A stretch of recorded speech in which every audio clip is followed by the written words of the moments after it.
بعد معارك لليوم الخامس على التوالي قامت قوات داعش بتسليم أنفسها إلى جبهة النصرة والهيئة الشرعية. قوات تنظيم داعش كانت محاصرة بالقرب من ساحة الكشك في هذا الاتجاه في وسط بلدة يلدا.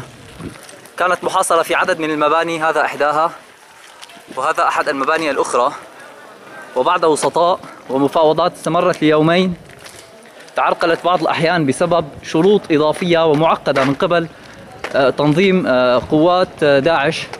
تم أخيرا تسليم أنفسهم حوالي 82 عنصر من هذا التنظيم الذي كان محاصرا من قبل الجبهة الإسلامية جيش الإسلام والاتحاد الإسلامي لأجناد الشام وقوات شام الرسول وبعض الفصائل الثورية والمجاهدة في جنوب دمشق برفقة أحد القادة الميدانيين لجيش الإسلام بعد تحرير المقر المحاصر الذي يعتبر المقر الأساسي في بلدة يلدا لقوات تنظيم دولة العراق والشام.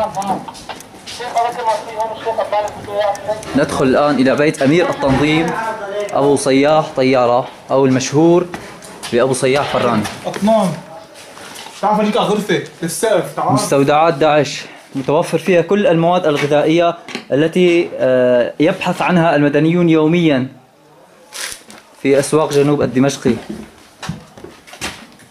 تعال تفضل شوف الغرفة، شوف الغرفة. تعال ولا شيء. تعال تفضل. الله أكبر. شوف للأطنان هي. الله أكبر. أطنان السكر والقمح والرز. ما تعليقك على وجود هذه المواد الغذائية لدى مقرات داعش حصرا وعدم توفرها عند المدنيين؟ شو بدي أعلق لك ما خلوا شيء بالمنطقة الجنوبية، ما أخذوا من قبل وقت ما كان الحصار قائم، ما خلوا شيء بالأسواق، ما خلوا أرزاق الناس، اعتدوا على كل أرزاق الناس بالمنطقة الجنوبية، أخذوها وضبوها عندهم. وقت فاتت الإغاثة، وقت صارت الهدنة وصار إغاثة ما إغاثة، صاروا يعتدوا على سيارة الإغاثة، ياخذوا منا بالتشليح يشلحوا العالم. تعال يلا.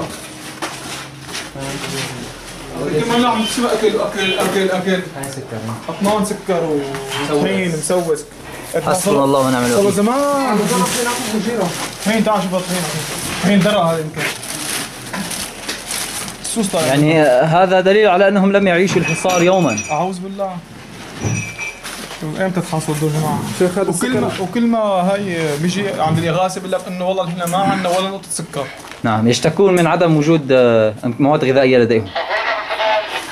هذه مئات الكيلوغرامات من المواد الغذائية. هنا لدينا الطحين والسكر وللأسف فيه السوس. هذا دليل، السوس دليل على وجود هذه المواد منذ أشهر علما أن المنطقة محاصرة ولا يدخل إليها إلا القليل من المواد الغذائية بعد الهدنة حصرا.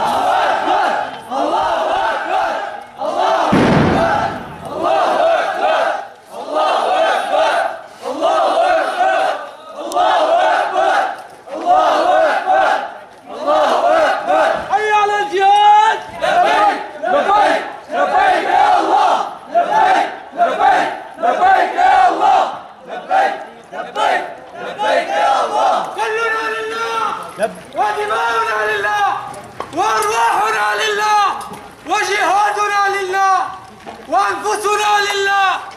الله أولى أحد. الله